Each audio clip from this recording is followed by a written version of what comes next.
kayak mendengar sesuatu nggak kayak bayi nangis? Enggak, malah aku jujur kalau aku pribadi tuh ngerasain hawa yang jauh lebih pengap lagi kan Ya. ada. Jadi pada saat saya naik tangga itu saya ada kayak di telinga saya itu kayak ada suatu tangisan. Seorang bayi. Iya. Ada di Dari mana sebelah kan sana. ada? Tak ingin lepas dari suara tersebut, kami pun segera bergegas mencarinya sehingga menggiring kami ke sebuah ruangan. Nah, bunyinya semakin jauh. Jadi kalau bunyinya dekat di telinga saya itu posisinya jauh pas ya. Makhluk itu. Sedangkan saya sudah nyampe sini, bunyinya itu menjauh dan ternyata di sini pas ya. Hah? Sama. Oh, Aduh. Kunci, assalamualaikum. jadi ada sosok janin yang dibuang di sini. Nah, bayi itu adalah suatu jin yang menduplikasi adanya janin yang sempat dibuang di sini. Dulunya aku dengar-dengar itu ada, jadi karyawan-karyawannya ini menggugurkan di sini, di kamar mandi. Sebentar. Itu maksudnya apa kan Anda memang orang membuang janinnya kah atau gimana maksudnya? Jadi gini, kok yang saya tangkap dengan residu visual flashback dulunya, pada saat bangunan ini kosong, ada sepasang kekasih yang apa sih sebutannya ya? Menggugurkan. Iya, bukan kandungannya di sini Fasya, dan janinnya itu dibuang lah di lubang ini Fasya, Oh, di toiletnya ya. di lubang ini. Nah, makanya kenapa ada bunyi bayi itu adalah jin yang menduplikasi seakan-akan ini ada bayi yang dibuang. Nah, kan bukan sudah menjadi bayi, tapi masih berbentuk janin. Aduh, tadi ada suara-suara Iya. suara apa ya? Dari apa ya kan Anda? Itu kayak makhluk yang di toilet sebelah sini. Ada makhluk lain pas ya di atas itu. Hah? Dengan kepala dia. Ini di bilik ini, di balik bilik ini pas ya. Ya Allah. Makhluk ini sampai saat ini masih ada pas ya. Lagi ngapain dia kan Anda sekarang? Oke. Nah, ini pas ya. Kan Anda hati-hati, aduh. Kepalanya itu suka memanjang sampai ke atas sana pas ya. Organ tubuhnya masih ada di samping saya. Oke, terus kalau untuk pegawai di tempat ini sendiri kan Anda gangguan seperti apa yang ditimbulkan oleh sosok ini? Nah, dia lebih banyak mengganggu yang bawa bis, bawa yang di lapang itu pas ya. Saya lagi nyuci di kamar mandi, tiba-tiba lawang ditendang. Saya keluar, nggak ada orang. Oke, nah untuk alasannya sendiri kenapa kan Anda sosok ini tuh mengganggu? Sini kepala kamu ke bawah dulu saya. Dia bilang, tadi kepalanya sempat saya pegang. Dia bilang, saya mau tempat ini menjadi tempat yang sangat menakutkan untuk manusia. Oh, berarti sosok ini memang menginginkan tempat ini tuh terkesan horor ya? Betul kan, banget. Anda? Oke. Tapi Terus- emang di sini hawanya sudah makin panas sekali ya, Mas ya. Iya, bahkan barusan tuh kan Anda pada saat kan Anda komunikasi dengan sosok itu tuh aku ngerasa kayak enak gitu loh. Iya, kita coba pindah dulu ya. Iya.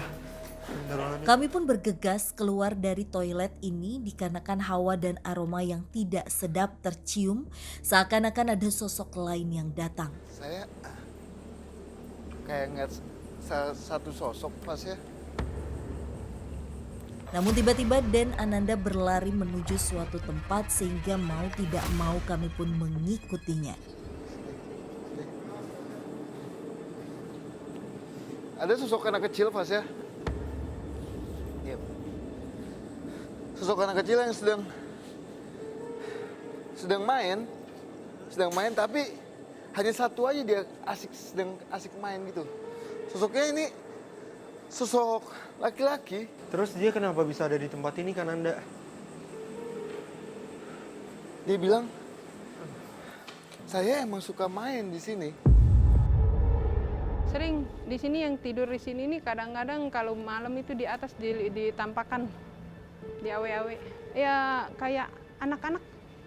Betul. Jadi suka main di sana pas ya. Oke. Hai. Mungkin boleh ditanyakan Anda asal dari sosok anak kecil ini tuh dari mana? Dia bilang, kamu kan sudah dikasih tahu sama kakek yang di bawah. Kalau kamu pengen tahu saya asalnya itu di mana, ya coba kamu lakukan, kata dia gitu. Lakukan. Oh, yang disuruh dibuka itu ya? Kami pun dibuat bingung atas informasi yang diberikan sosok anak-anak tersebut. Namun, Den Ananda mencoba mengingatnya dan ternyata Tadi kan sosok kakek itu minta saya untuk membuka suatu di yang titik mengaktifkan sesuatu supaya saya bisa melihat apakah soal kampung goib itu ada atau tidak. Benar adanya atau tidak ya? Mungkin. Ya makasih mas. Ya balik lagi. penelusuran kami pun mulai menemukan titik akhir atas keberadaan suatu perkampungan gaib dan mencoba mengumpulkan energi dan membuka dimensi lain dari gedung ini. Oke, pemirsa, sekarang Kananda sedang mencoba untuk membuka seperti aku entah apa ya, cuma membuka sesuatu dalam diri Kananda agar kita itu bisa tahu gitu benar adanya di tempat ini ada kampung gaib atau tidak. Karena memang dari tadi tuh beberapa sosok banyak yang menyebutkan bahwa mereka itu asalnya dari kampung gaib yang ada di bangunan ini gitu. Dan sampai sekarang Kananda masih belum melihat atau menemukan yang dikatakan kampung gaib tersebut. Aduh. Tapi entah kenapa ya pemirsa, aku bener-bener sekarang tuh ngerasain lemes banget sama anak. Ngerasa mual. Kananda. Aduh.